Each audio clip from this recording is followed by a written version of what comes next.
Cheryl, thank you so much. Welcome to Completely Booked. Thank you for having me. Yeah, I understand this is your first show, right? Yes. Your first exhibit? First real exhibit. Welcome. Well, congratulations. We love your work. Super exciting. It's beautiful. Thank you. Yeah. And so you first arrived in Jacksonville through the military, right? Yes, back in 97. Okay, so what was your first impression of Jacksonville? Well, you know what? Let me back up. Okay. To be honest with you, the first time I ever been through Jacksonville, I was 12 years old. And I'm from Central Florida, so we were heading to Philadelphia, and I was like, wow. And I was like, oh, there's a Prudential building. That's on our church fans. I see. Early memories of Jacksonville. Yeah, so, and it kind of, it's kind of crazy because it kind of goes full circle in a sense. First time I ever, passed through Jacksonville was 12. We were going to Philly, which happened to be my first duty station. And then I ended up back here, and I retired here, and now I live here. So my career kind of began here through the MEP station, and I shipped out from Jacksonville, and then my career ended here. Okay, you just loved it and stayed. Yeah. Okay, that's awesome. So you have a particular interest in photographing Jacksonville's historic buildings. Oh, yes. Yeah, so what draws you to these buildings? Back in 2009, I've lived on the south side, I lived on the west side, but in 2009 I moved downtown, and it was part of the city I had never really explored, and so I was just so intrigued with the older buildings. I lived in the Carling, even the history of the Carling itself. So at that time, though, I wasn't into photography. And but I was just intrigued with Jacksonville's history, so I did a lot of research about the city, its history, and love Springfield. That's where I live too. So that, part of that's one of the more older neighborhoods, and so I think that's what drawn me to stay here too. It's a great city, a city of potential, and it just has this mixture of the old and the new. So that's why, that's what drew me into wanting to photograph and capture a lot of things, because it's constantly changing too. So that's still, very important to me. For example, the bus station.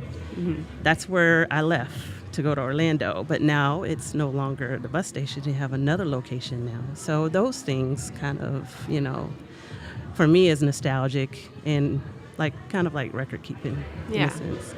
That's kind of what this, exhibit is a little bit about, is kind of archiving some of the current history of Jacksonville, which a lot of times we don't think about. We just think of, the older pictures that people took, decades ago. Right. But it's important to archive, start archiving them now. Right. So that's wonderful. And tell us a little bit about the pieces that you chose for this exhibit.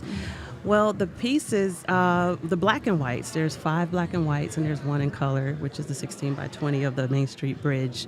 That was my first, the black and white was my first time riding on the, what is that? The Skyway? The Skyway, yeah. And so it was a different perspective to view the city. And it for me, it was kind of interesting. And not only that, it didn't look like Jacksonville, It looked like any major metropolitan city that had that mixture of the old and the modern buildings. And so I decided to let that be my narrative for this exhibit, and just capturing some of the old buildings. Who knows, in a few years they may not be here. The way things are changing here in Jacksonville, and I just thought it was intriguing to shoot from that perspective, and just looking out over the city. But the Main Street Bridge was kind of separate from that, actually, and I just happened to be walking from Springfield to downtown. It was a foggy day, and I got to I guess you could say, the first platform or balcony, and couldn't see the South Bank. And I was like, wow, this makes for a great picture. So it's just, right place, right time, I guess. And that photograph is amazing. Hurley posted that on our library social media, and I think it was one of our most popular posts from the exhibit. So Yeah, people are crazy about it. It's just so beautiful. Like the fog is like right down the middle of the photo. It's incredible. Yeah. And the Main Street Bridge is just, it's just shining so blue and bright. I love that photo. That one is actually a part of a series of, capture. I like foggy days, so it kind of give Jacksonville this netherworld. So I have one where this little dragonfly happened to fly into the shot, and it looks like a helicopter. But and it was a foggy day. The clouds looked like they were really low, but it was just a lot of low fog. And so that one is a part of an actual series that I'm actually working on. Okay. And what's your relationship like with the library? Well, I used to come here all the time, especially when I lived downtown. My kids, they love the library. And I do genealogy research as well. So I have spent many hours upstairs going through the census books and so forth, researching my family history. Wow. Have you found anything interesting? Well, yes. As a matter of fact, my great-great-grandmother, her parents, it was a bit of a mystery. So I managed to find her mother, a record of her marrying, which was my great-great-great-grandfather, and her aunt, Josie. Her name was Josie Hightower. So I was able to find that, and so that kind of helped put some things together and answer some questions, actually, So it was kind of exciting. It was really exciting, actually. That's so awesome. And you did that here at the main library in the genealogy collection up in the 4th floor. Yes. So cool. That's incredible. Yeah. Wow. And we like to ask this for everyone that comes on completely booked. Okay. And we want to know, what did you want to be when you grew up? I wanted to be in the nursing field, but I'm definitely scared of needles. Same. So that didn't work in the Navy. I ended up being a welder. What? Yeah. So I didn't plan on going into the military at all. It was kind of like I was ready to leave the little small town and just go see the world. And photography pretty much fell into my lap literally when I was 40. And I've only been doing this 4 years.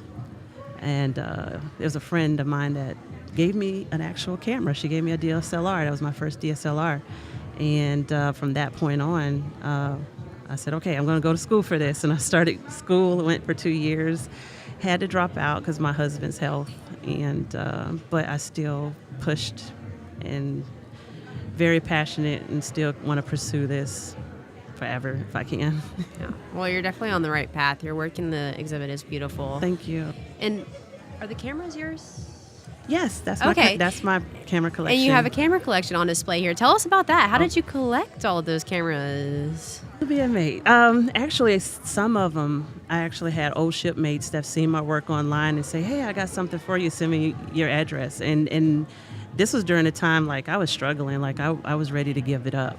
And he sent me 2 Brownie cameras from the 1930s. And I literally was like, oh, I started crying. And, some of them are gifts. Some of them belong to their families. Like, here, we know you're going to take care of these. And I have about maybe over 30. There's 20 on display here. And they range from 1903, which is one of those on display, to about the 90s. I don't count my digital camera, my Sony A7. That's not a collector item. That's the one I mostly use. But I have quite a few 35 millimeters. Of course, you've seen the Polaroids, which is one of my favorites because it takes me back to when I was a kid. And my father, he was a photographer as well. But he wasn't, he was an amateur photographer. He didn't really pursue it like how I'm doing it now. And I even have one of his he passed on to me as well. So you recently started collecting these. Right. I've been collecting in the last 3 years. Wow. Now Wow. I have about 30-some cameras. Oh, That's my quite gosh. a collection. Yeah, you in jumped such a right short into it time. then. Yeah. That's Yeah. remarkable. Just a little bit obsessed with cameras. I absolutely love them, especially film cameras. I just feel like film is a little bit more intricate. Digital, to me, is easy, I would say. I know some people's like, what do you mean it's easy? But I say that because with digital, it's that instant gratification almost. You can look at it, it's like, I don't like it, I'm going to delete it. But, when you're using a roll of film, you got 38 chances not to mess up, 38 to 36 exposures, those chances not to mess up. Or even with the Polaroid, now it's only 8 exposures, unlike it used to be 10.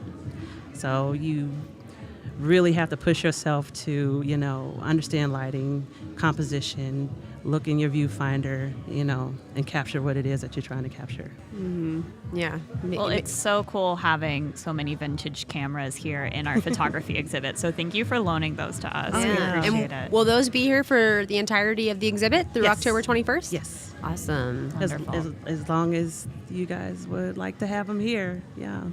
That's wonderful. Thank you so much again for coming on here. Congratulations on Thank your you. first exhibition. Thank you. Yeah, this is wonderful and good luck. Thank you so much.